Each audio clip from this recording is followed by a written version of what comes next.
The phone rang at 2 in the morning, jolting me awake in my Austin penthouse.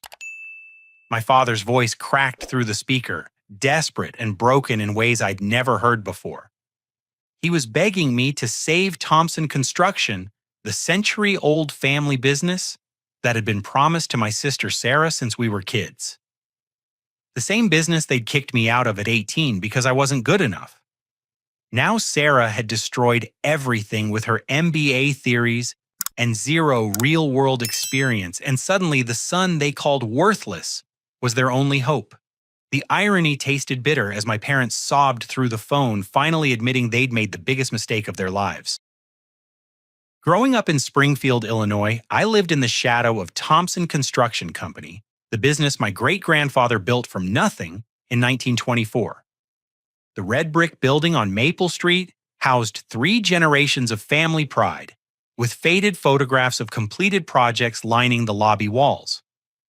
My earliest memories involved the smell of sawdust and the sound of blueprints rustling as my grandfather Thomas spread them across his massive oak desk.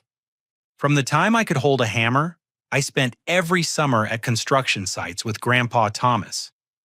He taught me to read the language of buildings, to understand how foundations breathed with the earth, and how walls carried the weight of dreams. By age 10, I could operate a small excavator and spot structural problems that seasoned workers missed. The knowledge flowed through my veins like inherited wisdom, connecting me to something larger than myself.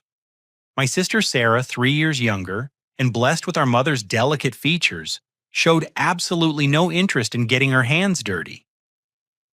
While I learned to mix concrete and read blueprints, she excelled in ballet classes and advanced mathematics. Her bedroom walls displayed academic awards and dance recital photos, while mine showcased collections of vintage construction tools and architectural sketches. The shift began subtly when Sarah entered middle school. Our parents David and Linda Thompson started treating her academic achievements as family celebrations, while dismissing my practical accomplishments as expected routine. When I designed a treehouse using proper engineering principles at age 13, Dad glanced at it briefly before rushing off to Sarah's science fair presentation. The message became clear: brains mattered more than hands.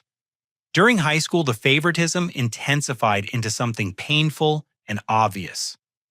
Sarah's report cards earned family dinners at expensive restaurants, while my successful completion of a summer internship with Morrison Brothers Construction barely warranted a nod of acknowledgement.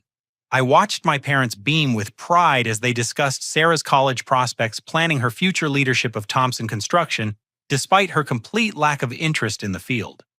The breaking point came during my sophomore year when I suggested implementing a new foundation technique I'd learned from studying my grandfather's journals.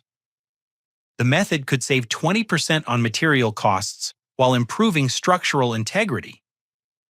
I presented detailed calculations and sketches to my father, excited to contribute something meaningful to the family business. Dad barely looked at my work before dismissing it as amateur theorizing, explaining that Sarah would bring real business expertise to the company once she earned her degree. That night, I found Grandpa Thomas in his workshop behind our house, carefully sharpening his vintage chisels. At 78, his hands still moved with the precision of a master craftsman. I told him about Dad's reaction, trying to hide my disappointment. Grandpa Thomas set down his tools and looked at me with eyes that held decades of construction wisdom. "Ryan," he said, his voice carrying the weight of experience, "your father sees numbers and profit margins. But buildings aren't just business ventures. They're promises we make to the future commitments that our work will stand long after we're gone. You understand that connection because you felt it in your hands." He led me to his filing cabinet and pulled out leather-bound journals dating back to the company's founding. Page after page revealed detailed notes about construction techniques, client relationships, and the philosophy that had built Thompson Construction's reputation. "True builders aren't made in classrooms," he whispered, pressing the journals into my hands. "They're forged through experience, one project at a time." Grandpa Thomas died suddenly of a heart attack during the winter of my junior year. The funeral filled Springfield's largest church with contractors, clients, and community members sharing stories of his integrity and craftsmanship. But while everyone mourned a respected businessman, I grieved the loss of my mentor and the only person who truly understood my passion. The night before the funeral, Grandpa Thomas's lawyer approached me privately with a small wooden box.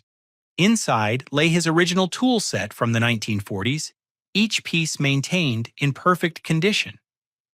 A handwritten note explained that these tools had built half of downtown Springfield and should belong to someone who would honor their legacy.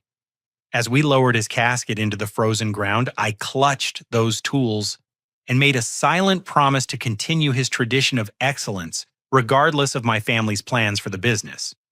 The revelation came 3 weeks after the funeral, when I accidentally overheard my parents discussing their estate planning with their attorney in the living room.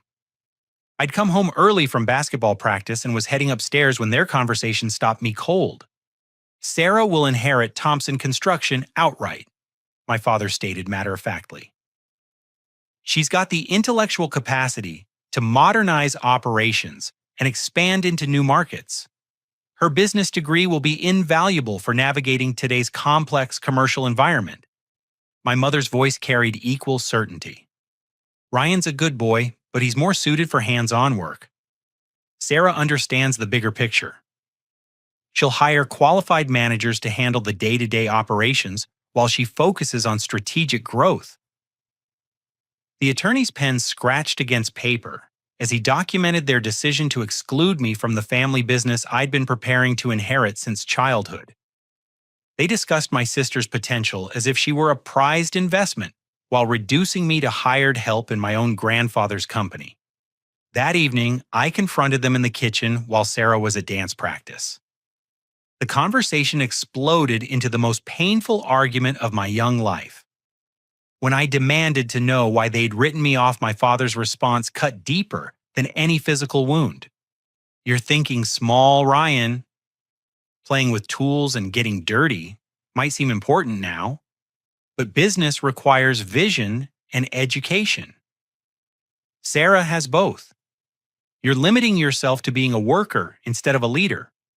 My mother nodded her agreement, adding that my focus on construction techniques showed a lack of ambition. They'd already decided that Sarah's potential to elevate the family's social and financial status outweighed my genuine understanding of the business itself. The climactic moment arrived when I realized they'd never seen me as anything more than free labor, someone to maintain their equipment, while the real heir prepared for her throne. Standing in that kitchen, surrounded by 3 generations of family photos, I understood that my parents had already erased me from their vision of Thompson Construction's future.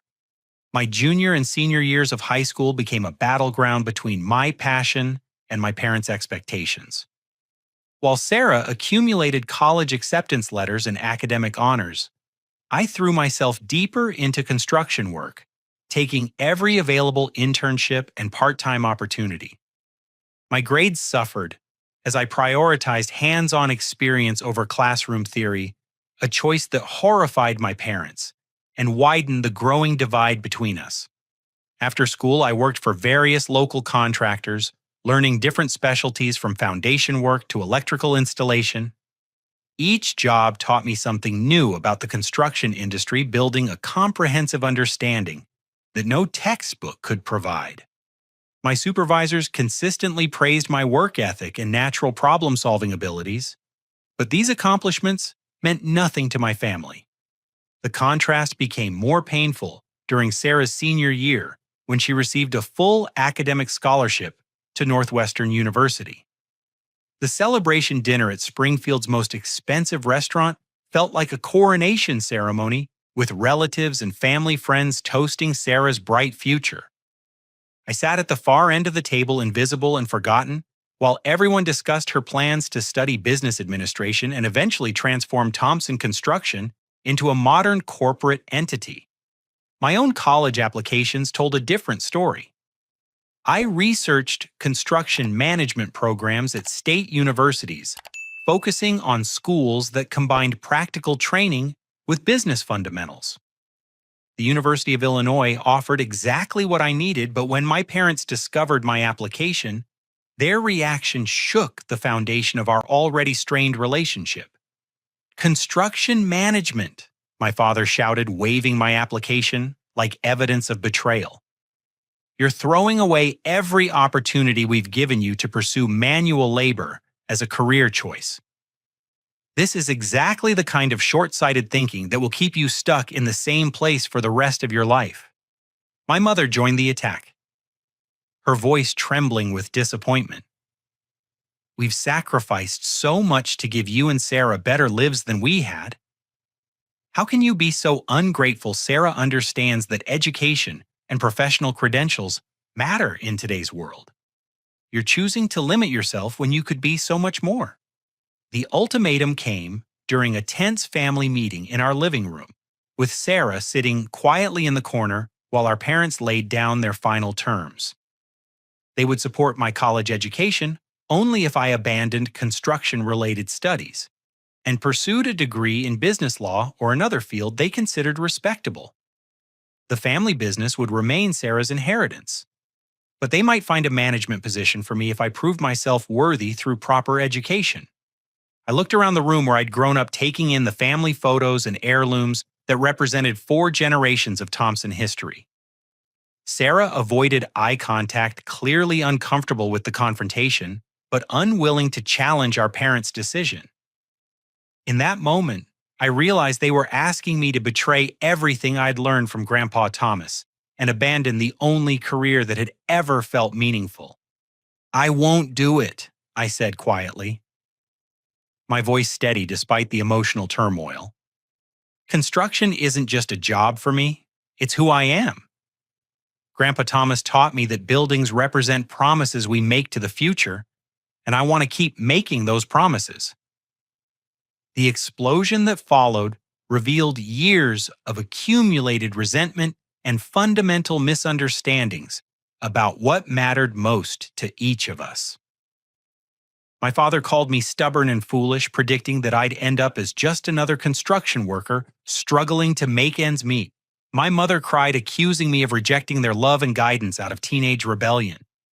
But the words that hurt most came when they compared me directly to Sarah, explaining that she possessed the intelligence and ambition necessary for real success, while I was settling for mediocrity. They couldn't understand that I'd found something more valuable than their approval, a sense of purpose that connected me to my grandfather's legacy and my own deepest passions. The final confrontation occurred on my 18th birthday, a day that should have been celebratory, but instead marked the end of my childhood family. I'd already been accepted to the University of Illinois Construction Management program and planned to fund my education through student loans and continued part-time work. When I announced my decision at breakfast, my parents' reaction exceeded even my worst expectations. "Then you've made your choice." My father declared, his face flushed with anger and disappointment. "If you're determined to waste your potential, you'll do it without our support or our name. Thompson Construction will go to someone who appreciates what we've built here." My mother's tears turned to cold fury as she added, "You're breaking this family apart with your selfishness. After everything we've done for you, this is how you repay us, by throwing away every advantage we've worked to provide." The cruelest moment came when they told me I had 24 hours to pack my belongings and leave their house. They were done enabling what they saw as my destructive choices, and they needed to focus their energy on supporting Sarah's promising future. I was officially cut off from family financial support, family connections, and most painfully, family love. That afternoon, I loaded my few possessions into the beaten-up Ford pickup truck I'd bought with construction earnings. Grandpa Thomas's tools and journals filled the truck bed, along with clothes, books, and personal items that represented 18 years of life in Springfield. Sarah watched from her bedroom window as I secured everything with tarps, but she never came outside to say goodbye. My parents stood in the doorway as I started the engine, their faces showing no sign of regret or second thoughts. The message was unmistakably clear. I was no longer their son, just a disappointing former family member who'd chosen the wrong path. As I drove away from the only home I'd ever known, I felt simultaneously heartbroken and strangely liberated. The final twist of the knife came when I drove past Thompson Construction's office building.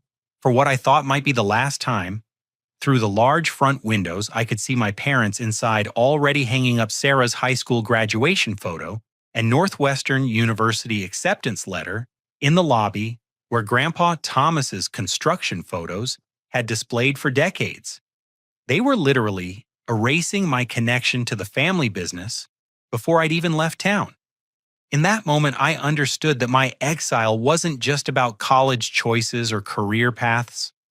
My parents had fundamentally decided that Sarah represented the future they wanted, while I represented a past they were eager to abandon. The construction worker's grandson wasn't good enough for their upgraded vision of success. But as I drove toward the interstate carrying my grandfather's tools and wisdom toward an uncertain future, I made a promise that would sustain me through the difficult years ahead. I would prove that their golden child favoritism was the biggest mistake they'd ever made, and someday they would regret choosing image over substance, potential over passion. Austin, Texas welcomed me with blazing summer heat and endless possibilities. I arrived with $800 in cash, Grandpa Thomas's tools, and a determination forged by rejection and disappointment. The sprawling city buzzed with construction activity as tech companies and new residents transformed the landscape, creating opportunities for anyone willing to work hard enough to seize them. My first month involved sleeping in the truck bed and showering at a local gym while searching for both employment and affordable housing. The construction sites scattered throughout Austin's booming neighborhoods became my classroom and proving ground. I started as a general laborer for minimum wage hauling materials and cleaning work areas while observing experienced craftsmen and absorbing their techniques. The physical demands were brutal, especially during Texas summers when temperatures regularly exceeded 100 degrees. My hands blistered and bled until calluses formed, and my muscles ached constantly as they adapted to the relentless pace of commercial construction. But every sunrise brought new lessons and small victories that built my confidence and expanded my skills. My first break came when I noticed a foundation crew struggling with a drainage problem that threatened to delay their entire project. Drawing on knowledge from Grandpa Thomas's journals, I suggested a modified French drain system that could redirect water flow without requiring major excavation. The site foreman, skeptical but desperate, agreed to let me implement my solution after hours. The technique worked perfectly, saving 3 days of expensive delays and earning me recognition as someone who could think beyond basic manual labor. Word spread quickly through Austin's tight-knit construction community that the young guy from Illinois had both practical skills and innovative problem-solving abilities. Contractors started requesting me for their crews, and my daily wage increased accordingly. By winter, I'd saved enough money to rent a small apartment near downtown Austin and enroll in evening business courses at Austin Community College. The classes covered accounting, project management, and small business operations, filling gaps in my knowledge while maintaining my focus on construction excellence. I studied late into the night after full days on job sites, driven by memories of my parents' dismissal and my grandfather's example. The turning point arrived during my second year when I met Marcus Rodriguez, a Mexican-American entrepreneur who owned a small commercial renovation company. Marcus had built his business from nothing, starting as an undocumented immigrant who learned construction through sheer determination. His company, Rodriguez Restoration, specialized in updating older buildings while preserving their historical character. I was working on a downtown office renovation when Marcus noticed my attention to detail and willingness to tackle complex problems that other workers avoided. After observing me for several weeks, he approached me with an offer that would change everything. "You've got something special." Marcus told me during a lunch break, his weathered face serious but kind. Most guys your age just want to get through the day and collect their paychecks. But you're always asking questions, always looking for better ways to do things. That's the kind of thinking that builds businesses, not just buildings. Marcus offered me a junior partnership in Rodriguez Restoration with opportunities to learn every aspect of running a construction company. The partnership required me to invest my savings as working capital, but it also gave me profit-sharing opportunities and hands-on business experience that no classroom could provide. Working with Marcus opened my eyes to the entrepreneurial possibilities within construction. We specialized in challenging projects that larger companies avoided, using creativity and craftsmanship to solve problems that seemed impossible. Marcus taught me to see each renovation as a puzzle requiring both technical skill and business acumen to solve profitably. Our breakthrough project came when we won a contract to renovate the historic Paramount Theater in downtown Austin. The 1920 building required extensive structural updates while maintaining its original architectural integrity. The project demanded innovative solutions that respected the past while meeting modern building codes and accessibility requirements.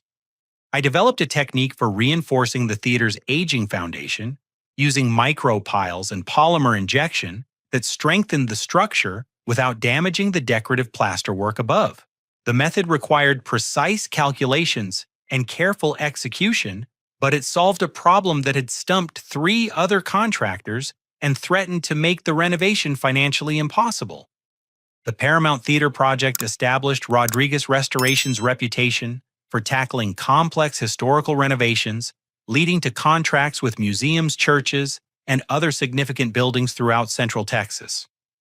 My contributions earned recognition from architectural preservation societies and generated media coverage that brought additional business opportunities. But my most significant innovation came when I began developing energy-efficient retrofitting techniques for older commercial buildings. By combining my understanding of traditional construction methods with modern environmental technologies, I created systems that dramatically reduced operating costs while preserving historical character. The breakthrough involved using Grandpa Thomas's journals to understand how buildings were designed to work with natural airflow and thermal mass before mechanical systems became standard. I adapted those principles using contemporary materials and techniques, creating retrofits that cut energy costs by 30 to 40%, while improving indoor comfort and air quality. Word of my energy-efficient retrofitting spread throughout Austin's environmentally conscious business community. Property owners discovered they could reduce operating expenses, improve tenant satisfaction, and earn tax credits for environmental improvements, all while preserving the character that made their buildings valuable. As my reputation grew, so did my confidence and ambition. The scared 18-year-old who'd fled Springfield was becoming a skilled craftsman and innovative businessman. Every successful project proved that my parents had been wrong about my potential and my ability to create something meaningful in the construction industry. The validation I'd never received from my family came instead from satisfied clients, successful projects, and the growing recognition that I possessed a rare combination of practical expertise and creative problem-solving abilities. But the deepest satisfaction came from knowing that I was continuing Grandpa Thomas's tradition of excellence while building something entirely my own. The emotional climax of this period arrived when I received a wedding invitation forwarded through multiple addresses, finally reaching me 3 years after Sarah had mailed it to my old Springfield apartment. The formal invitation, printed on expensive cardstock, announced her marriage to Jonathan Cambridge, described as a financial analyst from Chicago. Inside the envelope, there was no personal note or family update, just the standard wedding invitation, treating me like a distant relative, whose current address was unknown and whose presence was optional. The coldness of it struck me harder than any angry confrontation could have. My family hadn't just rejected my choices, they'd completely erased me from their lives, not even knowing where I lived or what I'd accomplished.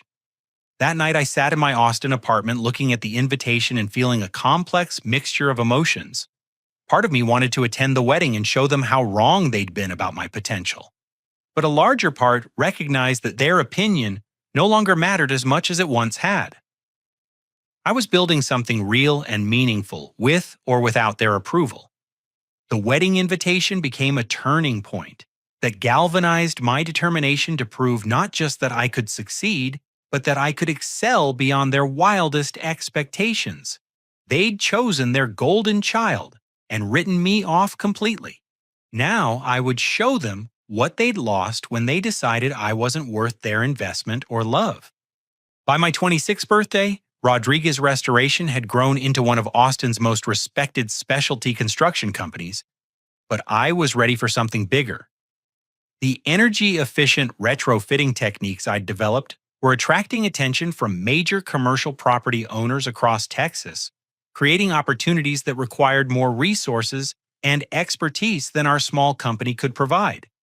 Marcus and I had long conversations about expanding the business, but we both recognized that my vision required a different kind of company structure. With his blessing and continued partnership, I founded Green Foundation Innovations, specializing exclusively in sustainable building solutions for commercial properties. The company represented everything I'd learned about construction, combined with innovative approaches to environmental efficiency and business development. My first major contract came from Stellar Properties, a Dallas-based company that owned office buildings throughout the Southwest. Their portfolio included dozens of older commercial buildings that were becoming expensive to operate as energy costs rose, and tenants demanded more environmentally responsible landlords. Traditional retrofitting options were either too expensive or too disruptive to justify the investment. I proposed a comprehensive approach that addressed heating, cooling, lighting, and water systems, simultaneously using my grandfather's understanding of natural building physics, combined with cutting-edge environmental technologies. The pilot project involved a 1960s office building in downtown Dallas that was losing tenants due to high utility costs and poor climate control. The retrofitting took 6 months and required careful coordination to minimize disruption to existing tenants. My team installed advanced insulation systems, upgraded windows with smart glass technology, and implemented geothermal heating and cooling that tapped into the Earth's natural temperature stability. The building's energy costs dropped by 42% within the first year, while tenant satisfaction scores improved dramatically. Stellar Properties was so impressed with the results that they contracted Green Foundation Innovations for 15 additional buildings across Texas, creating a workload that required rapid expansion. I hired experienced project managers, environmental engineers, and skilled craftsmen who shared my commitment to quality and innovation. The company grew from 3 employees to 50 in 18 months. The business success allowed me to make strategic investments in real estate and emerging technologies. I bought a modern home in Austin's Hill Country, complete with panoramic views and sustainable design features that showcased my company's capabilities. The house became both a personal sanctuary and a demonstration space for potential clients, proving that environmental responsibility didn't require sacrificing comfort or style. More importantly, I was creating something that honored Grandpa Thomas's values while addressing 21st century challenges. Every building we retrofitted lasted longer, cost less to operate, and reduced environmental impact without sacrificing functionality or aesthetics. We were proving that excellent craftsmanship and environmental stewardship could be profitable rather than contradictory goals. My personal wealth grew alongside the company's success. Green Foundation Innovations contracts were generating substantial profits, while my real estate investments appreciated rapidly in Austin's booming market. By age 28, my net worth exceeded $2 million, but the financial success felt less important than the recognition that I was building something meaningful and sustainable. The industry recognition came when Green Foundation Innovations won Texas Small Business of the Year, an award that celebrated both financial success and positive community impact. The ceremony took place at the Austin Convention Center, with Governor Abbott presenting the award to honor companies that exemplified entrepreneurial excellence and social responsibility. Standing on that stage, accepting recognition for building something from nothing, I thought about Grandpa Thomas and how proud he would have been to see his lessons applied to challenges he could never have imagined. The scared teenager who'd left Springfield 10 years earlier had become a respected businessman and innovator, proving that passion and expertise could overcome family rejection and limited resources. The media attention that followed the award brought new opportunities and challenges. Southwest Construction magazine featured me on their cover, with a story about sustainable building innovations, while industry conferences invited me to speak about retrofitting techniques and small business development. The visibility attracted larger clients and new talent while establishing Green Foundation Innovations as a leader in environmental construction solutions. But the most satisfying aspect of success was the impact on my employees and clients. We were creating good jobs that paid well and offered opportunities for advancement, while helping businesses reduce their environmental footprint and operating costs.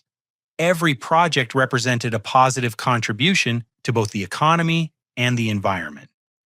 The expansion into Colorado and Arizona markets required careful planning and significant investment, but it also demonstrated that our techniques could succeed in different climates and regulatory environments. Each new market taught us something valuable about adapting sustainable technologies to local conditions while maintaining the quality standards that had built our reputation. Personal growth accompanied professional success, as I learned to balance the demands of running a rapidly expanding company with maintaining the hands-on involvement that had always defined my approach to construction. I still visited job sites regularly and participated in solving complex technical problems, but I also had to master delegation strategic planning and the leadership skills necessary for managing diverse teams across multiple states. The emotional turning point came during a celebration dinner at Austin's finest restaurant, where I was enjoying the Southwest Construction magazine cover story with my management team. The magazine article detailed Green Foundation Innovations' rapid growth and my background as a self-taught entrepreneur who'd built success through innovation and determination. At the next table, two businessmen were discussing construction industry news, and their conversation caught my attention when they mentioned Thompson Construction Company. One of them, a commercial property developer from Chicago, was explaining why he'd stopped using certain contractors. David Thompson's daughter is running that company into the ground, he said, shaking his head in apparent frustration. She's got all these fancy business theories that sound good in meetings, but they don't work in real construction. They used to be reliable, but now they're just another contractor that promises more than they can deliver. His companion nodded knowingly. I heard they've lost most of their major clients. Too bad, because the old man knew what he was doing. But these kids who think they can run construction companies with MBA degrees instead of actual experience usually end up learning the hard way. Hearing about my family's business struggles didn't bring the satisfaction I might have expected. Instead, I felt a strange emptiness, realizing how completely they'd cut me out of their lives, even as their carefully laid plans were falling apart. Sarah, the golden child who was supposed to transform Thompson Construction into a modern success story, was apparently failing in ways that were visible throughout the industry. That night, I sat on my deck overlooking Austin's lights and reflected on the journey that had brought me so far from Springfield. I'd proven that my parents were wrong about my potential, but their opinion no longer held the power to define my self-worth. I was successful because I'd followed my passion and honored my grandfather's teachings, not because I needed to show them anything. But I couldn't escape the irony that while I was building a thriving business based on everything Grandpa Thomas had taught me, his actual company was being destroyed by someone who'd never understood its fundamental values. The family legacy he'd spent decades creating was disappearing while his chosen successor was achieving everything he'd hoped for in a different context. The realization that my family's problems were no longer my responsibility marked another step in my emotional growth. I'd built something better than revenge, a successful, meaningful career that honored the past while creating positive change for the future. Whatever happened to Thompson Construction was the consequence of choices my parents had made, just as my success was the result of following my own path despite their rejection. Through Austin's extensive construction industry network, I began hearing more details about Thompson Construction's decline. The company that had been Springfield's most respected contractor for nearly a century was becoming a cautionary tale about the dangers of prioritizing credentials over experience in skilled trades businesses. Sarah's problems had started immediately after her Northwestern graduation, when she returned to Springfield with an MBA and ambitious plans to modernize Thompson Construction's operations. Her first initiatives involved implementing management consulting theories she'd learned in business school, starting with comprehensive restructuring of the company's traditional organizational hierarchy. She fired 3 experienced foremen who'd worked for the company for more than 20 years, replacing them with younger supervisors who had construction management degrees but limited hands-on experience. The decision created resentment among longtime employees while eliminating institutional knowledge that had been crucial to the company's reputation for quality workmanship. Sarah also outsourced critical subcontracting relationships to lowest bid providers, abandoning the partnership approach that had ensured reliable quality control for decades. The cost savings looked impressive in quarterly reports, but the results were disastrous when substandard electrical work and poor finishing created expensive callback situations that damaged client relationships. Her most catastrophic decision involved investing heavily in untested construction technologies that promised revolutionary improvements in efficiency and profitability. Sarah committed Thompson Construction to expensive equipment purchases and training programs based on vendor presentations rather than practical testing, stretching the company's financial resources while betting everything on unproven innovations. The technology investments failed spectacularly when the promised efficiencies didn't materialize, and the equipment proved unreliable in real working conditions. Thompson Construction was left with enormous debt payments for machinery that couldn't perform as advertised while still needing to maintain traditional equipment to complete projects successfully. Meanwhile, Sarah began accepting contracts for projects far beyond Thompson Construction's traditional scope, attracted by higher profit margins without considering the risks involved. The company bid on commercial developments and institutional projects that required expertise and resources they didn't possess, leading to cost overruns and quality problems that generated lawsuits and negative publicity. My father, David, now 62, and facing health problems related to stress, found himself working 18-hour days trying to manage the damage while maintaining relationships with longtime clients who were losing faith in the company's reliability. The man who'd once been proud and controlling was reduced to apologizing constantly for problems he couldn't prevent or solve. The financial situation deteriorated rapidly as legal fees mounted and insurance premiums increased due to multiple claims related to defective work. Thompson Construction's bonding capacity decreased, limiting their ability to bid on larger projects that might have provided the revenue necessary to stabilize operations. They were trapped in a downward spiral that accelerated with each failed project and lost client relationship. The personal toll on my family was devastating. My mother, Linda, suffered 2 stress-related hospitalizations as she watched the business her father-in-law had built slowly disintegrate. The woman who'd once been confident and decisive became anxious and withdrawn, unable to understand how their carefully planned succession had gone so wrong. Sarah's marriage to Jonathan Cambridge collapsed after 2 years when he realized that Thompson Construction had become a financial liability rather than the asset he'd expected when proposing to the heir of a successful family business. The divorce was bitter and expensive, adding personal humiliation to the professional failures that were consuming Sarah's confidence and self-respect. Through industry contacts, I learned that several former Thompson Construction employees had approached competitors offering insider information about upcoming bid opportunities and client relationships. The company's reputation had deteriorated so severely that their own workers were actively seeking employment elsewhere while undermining their current employer's competitive position. The most tragic aspect of the situation was that everyone involved recognized the problems but felt powerless to address them effectively.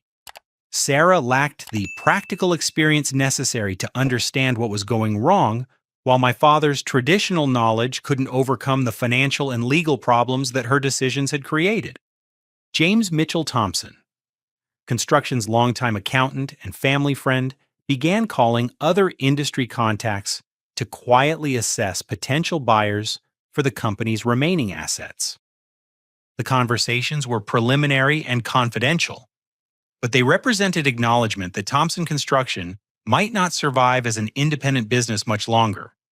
The breaking point arrived when Springfield's largest commercial client, Midwest Development Corporation, terminated their exclusive contractor agreement after Thompson Construction failed to complete a shopping center project on time and within budget. The lost contract eliminated nearly 40% of the company's annual revenue, while generating negative publicity that made attracting replacement business almost impossible.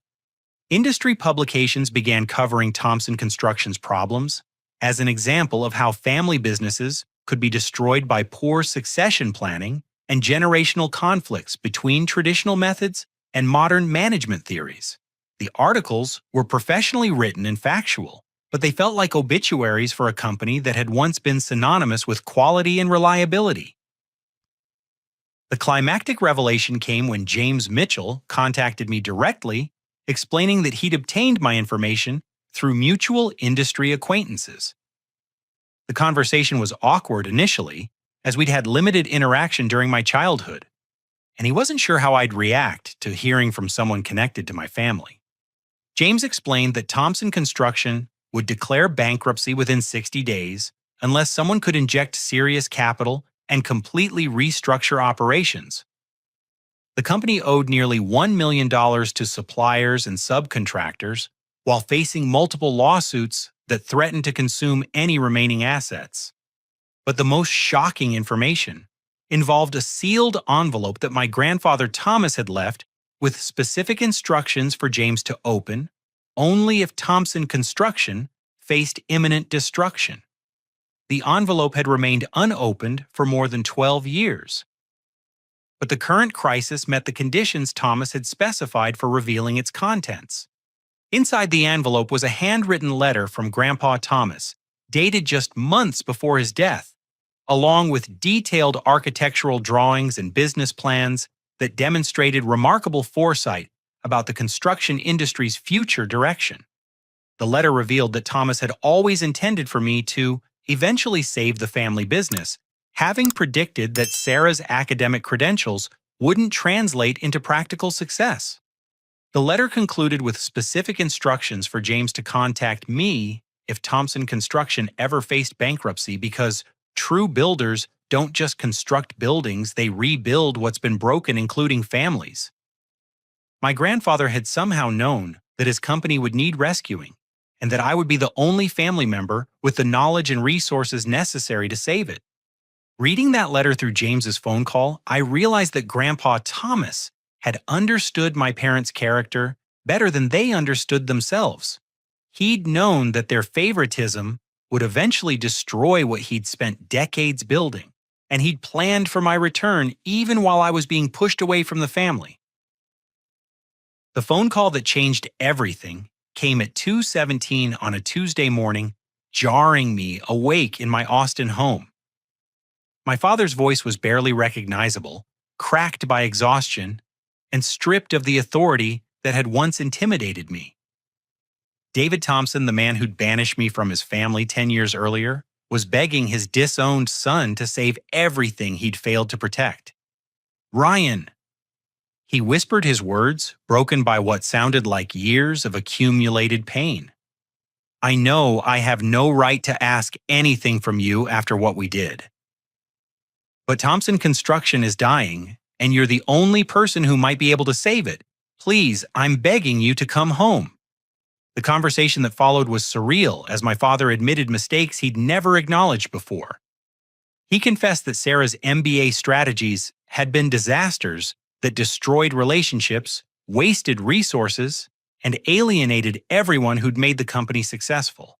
The golden child they'd chosen over me had proven incapable of understanding the fundamental principles that made construction businesses work. Between tears and apologies, Dad explained that they had maybe 60 days before bankruptcy would force them to liquidate everything Grandpa Thomas had built. The suppliers were demanding payment, the losers were circling, and the employees were abandoning a sinking ship. Thompson Construction's century of success was about to end in complete failure. "I was wrong about everything," he said, his voice breaking completely.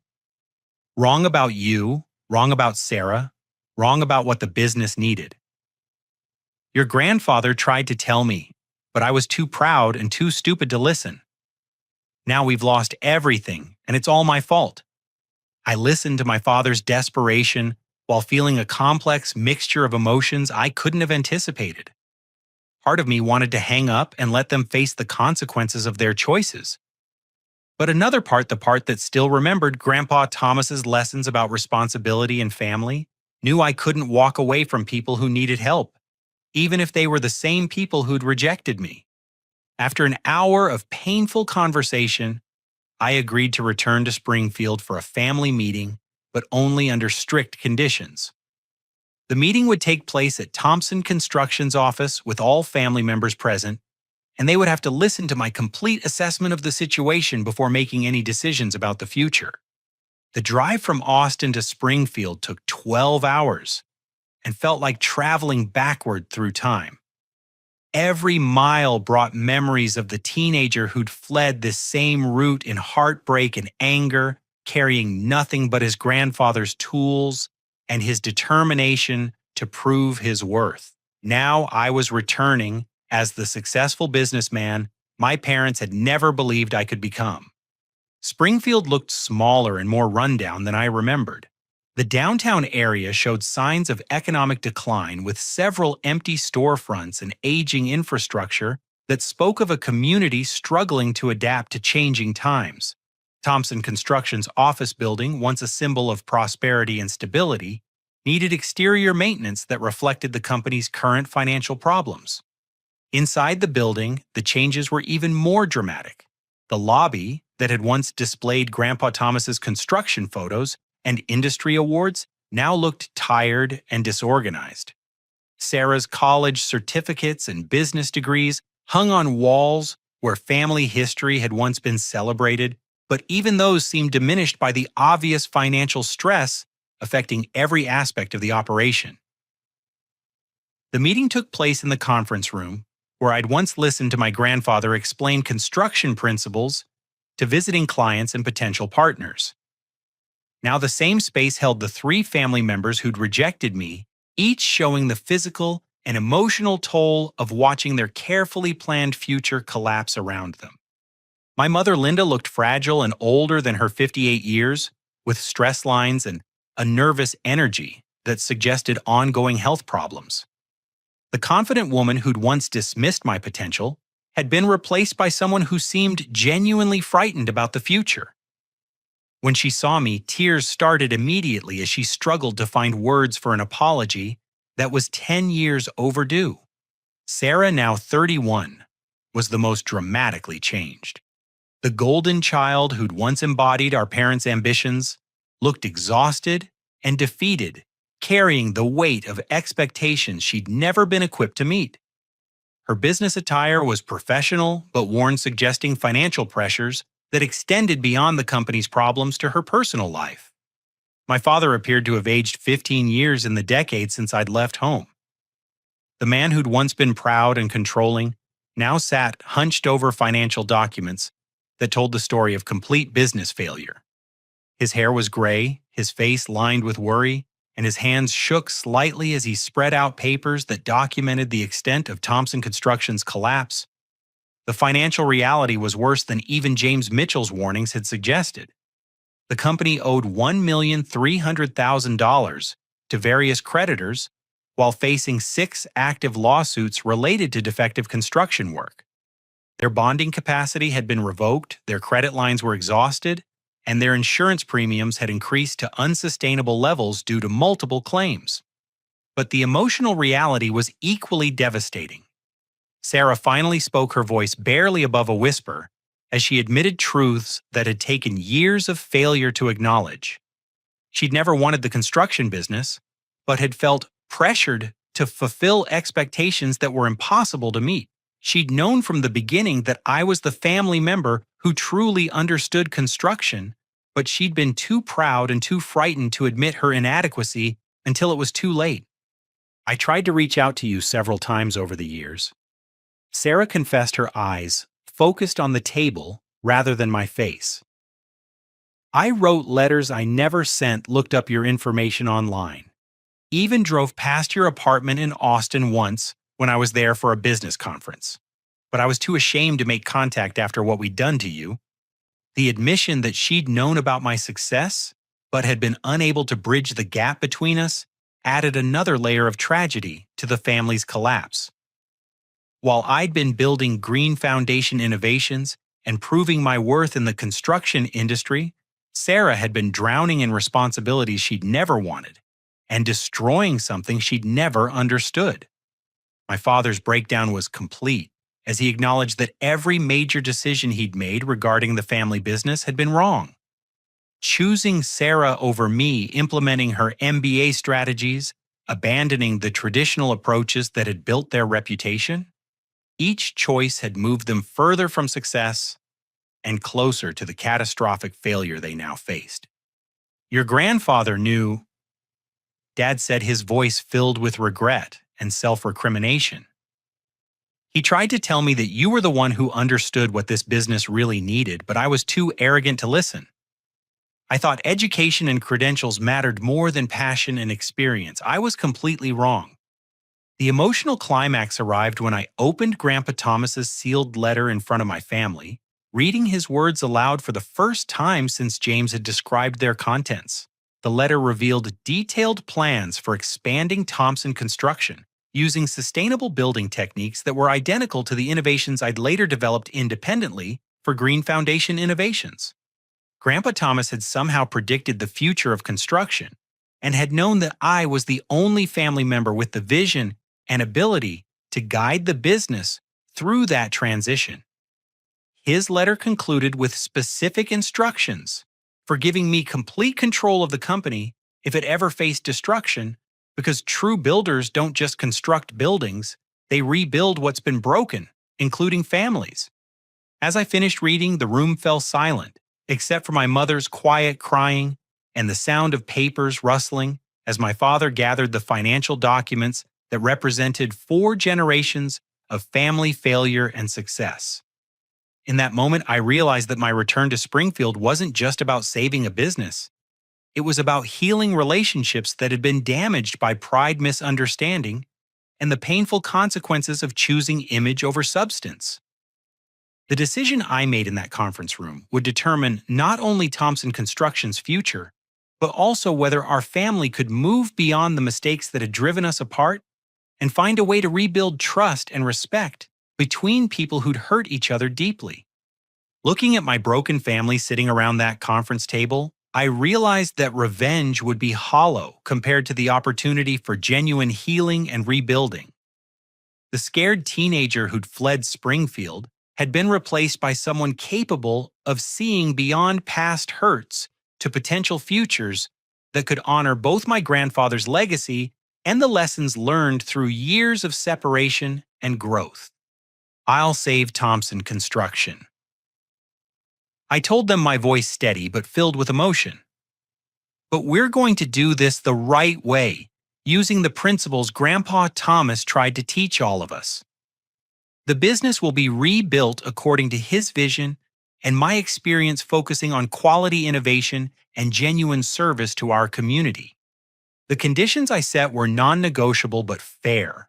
I would invest $2 million of my own money to stabilize operations and fund the transition, but I would have complete authority over all business decisions during the rebuilding process.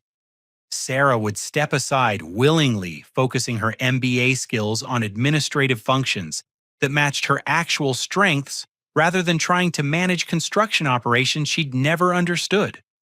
My father would remain involved as a senior consultant, sharing his knowledge of local relationships and historical context while accepting that leadership had passed to the next generation. My mother would oversee customer service and community relations roles that utilized her social skills without requiring technical expertise she'd never possessed. The transformation began immediately with rehiring experienced foremen and skilled workers who'd been driven away by Sarah's misguided management theories.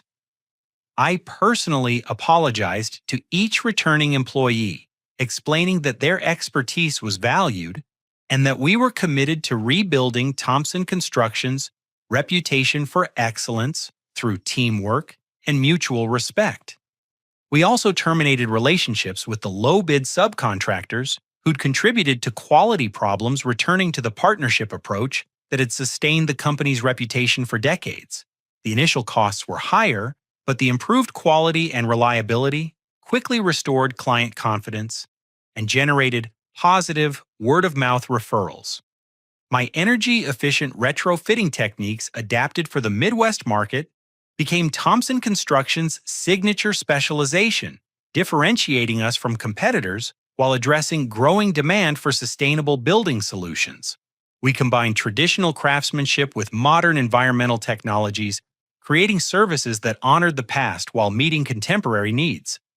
The business turnaround took 18 months of intensive effort, but the results exceeded everyone's expectations. Thompson Construction not only survived but emerged stronger than ever with a diversified service portfolio and a reputation for innovation that attracted clients from throughout the region. We were employing twice as many people as before the crisis, while generating higher profits through improved efficiency and value-added services. The personal healing process was more gradual but equally meaningful. My mother's health improved dramatically as financial stress decreased and family relationships stabilized. She became genuinely interested in understanding the construction business for the first time, asking thoughtful questions about techniques and client needs that helped her excel in customer relations. My father learned to respect my expertise in leadership while finding fulfillment in mentoring younger employees and sharing stories about the company's history. The controlling, dismissive man I remembered was replaced by someone who appreciated collaboration and recognized that true wisdom came from experience rather than authority. Sarah discovered genuine relief in stepping away from responsibilities she'd never wanted, using her business education to develop administrative systems and financial controls that supported rather than hindered construction operations. She also began pursuing her own interests in small business consulting, helping other family companies navigate succession challenges more successfully than we had. The most symbolic moment came when I restored Grandpa Thomas's original office exactly as he'd left it, adding my industry awards and magazine covers alongside his vintage construction tools and family photos. The space became a reminder that success built on solid foundations could survive any temporary setbacks or misguided decisions. 2 years after that desperate midnight phone call, Thompson Construction was thriving again as the premier contractor in Central Illinois. We'd expanded our services, improved our profitability, and most importantly, restored the reputation for integrity and excellence that had defined 4 generations of family commitment to quality construction. My personal net worth had grown substantially through both Green Foundation Innovations' continued success and Thompson Construction's profitable revival, but the financial gains felt less important than the restoration of family relationships and business principles that honored my grandfather's memory while building something sustainable for the future. The deepest satisfaction came from knowing that we transformed a crisis caused by favoritism and poor judgment into an opportunity for growth, understanding, and genuine family unity. The golden child favoritism that had driven us apart was replaced by mutual respect based on actual contributions rather than imagined potential. Standing in Grandpa Thomas's restored office, surrounded by evidence of both historical achievements and contemporary success, I realized that being pushed out of my family had been the greatest gift they could have given me. The rejection had forced me to develop independence, resilience, and expertise that I never would have gained if they'd simply handed me the business without requiring me to prove my worth. My parents' favoritism towards Sarah had been a painful mistake that caused years of family division and nearly destroyed a century-old business. But their inability to see my potential had ultimately led me to exceed even my own expectations, building success that went far beyond anything they could have provided through family connections or inherited advantages. The life lesson was clear: sometimes the greatest obstacles become the most important opportunities for growth, and the people who reject us often do us the greatest favor by forcing us to discover our own strength and potential. True success comes not from meeting others' expectations, but from following our own passion and principles regardless of external approval or disapproval. Family businesses work best when they're based on genuine capability and shared values rather than favoritism and assumed succession. The golden child approach that had seemed so logical to my parents had ignored fundamental realities about individual strengths, personal interests, and the specific skills required for construction industry success. Most importantly, I learned that forgiveness and rebuilding are more powerful than revenge or resentment. By choosing to save my family's business rather than watching it fail, I'd gained something more valuable than vindication: the satisfaction of honoring my grandfather's legacy, while creating opportunities for future generations to build on solid foundations of mutual respect and shared commitment to excellence. Thompson Construction continues to grow and innovate, serving as proof that traditional family businesses can adapt to contemporary challenges without abandoning the fundamental values that made them successful. We're not just building structures, we're building relationships, community connections, and sustainable solutions that will serve our clients and employees for decades to come. The scared teenager who fled Springfield has become a confident leader who understands that true strength comes from lifting others up rather than pushing them down.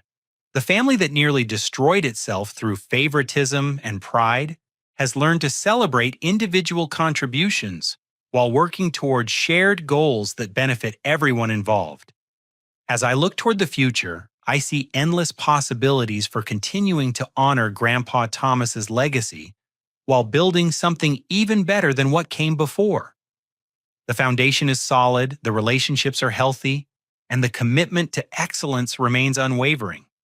Sometimes the greatest success stories begin with the most painful rejections, and the families that seem most broken can become the strongest when they're rebuilt on honesty, respect, and genuine understanding.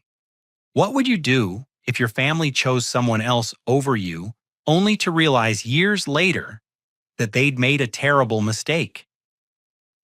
Would you help them rebuild what they'd destroyed, or would you let them face the consequences of their choices alone? Share your thoughts in the comments below. And don't forget to like this video if you believe that family businesses should be based on actual ability rather than favoritism. Subscribe for more stories about overcoming rejection and building success through determination and hard work. And please share this story with anyone who's ever felt like the overlooked family member. Sometimes being pushed aside is exactly what we need to discover our true potential. Thank you for listening to this journey of family conflict, personal growth, and ultimate redemption. Remember that your worth isn't determined by others' opinions of your potential, but by your commitment to following your passion and building something meaningful regardless of external approval. Keep building your dreams one solid foundation at a time.